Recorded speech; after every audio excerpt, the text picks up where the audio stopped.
Trump dead లైన్తో పాటు ఇంకా కొన్ని ఉన్నాయి చూడాల్సినవి కమింగ్ డేస్లో. మనకి క్రూడ్ తగ్గాలి, ఎట్టి పరిస్థితుల్లో క్రూడ్ తగ్గాలి. ఏషియన్ కంట్రీస్ అన్నిటికీ క్రూడ్ తగ్గితేనే ఉపయోగం. క్రూడ్ 100 బిలో ఉంటే పర్వాలేదు, 60 to 80 ఉంటే వెల్ అండ్ గుడ్, అంతవరకు తీసుకురావాలి. సో డెఫినెట్గా ఆర్బీఐ మీటింగ్ కూడా స్టార్ట్ అయింది 6 to 8, అంటే ఇవాళ 7th, రేపు 8th అవుట్పుట్ వస్తుంది. అంటే తగ్గిస్తారా? ఛాన్సే లేదు.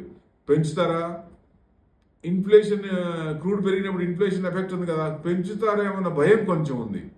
పెంచకుండా న్యూట్రల్ స్టాన్స్ చేయొచ్చు అనేది ఎక్కువ పర్సంటేజ్ ఆలోచిస్తున్నారు. సో డెఫినెట్గా ఎఫ్ఎంసీజీ మీటింగ్ కూడా ఉంది, వాళ్ళది కూడా రేపు అవుట్పుట్ ఉంది.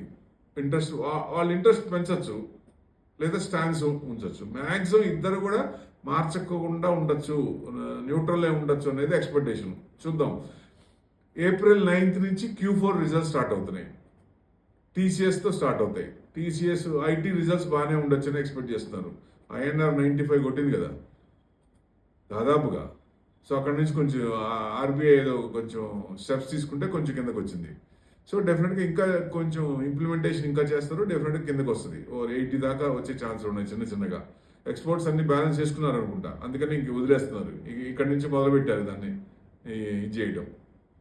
సో డెఫినెట్గా ఇది మనం చూడాల్సింది. ఎవరైనా ఇవి చూస్తే సరిపోద్ది.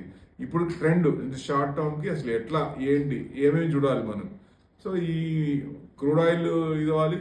ప్లస్ ఇంకోటి ఉంది, విక్స్ 25 ఉంది. విక్స్ బిలో 20 ఉండాలి. 30 అబౌవ్ ఇస్ వెరీ డేంజరస్. అంటే అన్సర్టనిటీ ఎక్కువ, ఆప్షన్ సెల్లర్స్కి భయంకరంగా ఉంటుంది, ప్రీమియమ్స్ ఎక్కువ, అన్నీ ఉంటుంది, భయంకరంగా ఉంటుంది, చాలా ఎక్కువ పెట్టాల్సి వస్తుంది. సో డెఫినెట్గా ఇవన్నీ కూడా మారాలి. సో ఇవాళ థర్డ్ ఫేజ్ అనుకోవచ్చు ఒక రకంగా. Last phase, third phase, final phase. ఇక ట్రంప్కి కూడా కొంచెం టెన్షనే, అటు ఇరాన్కి కూడా డూ ఆర్ డే పొజిషన్. ఈ నైట్ పాపం అక్కడ ఉండేవాళ్ళ పరిస్థితి ఏంటి, మన ఇండియన్స్ పరిస్థితి ఏంటి? 1 కోటి మంది ఉన్నారు జీసీసీ కంట్రీస్ కానీ అక్కడ మొత్తంలో.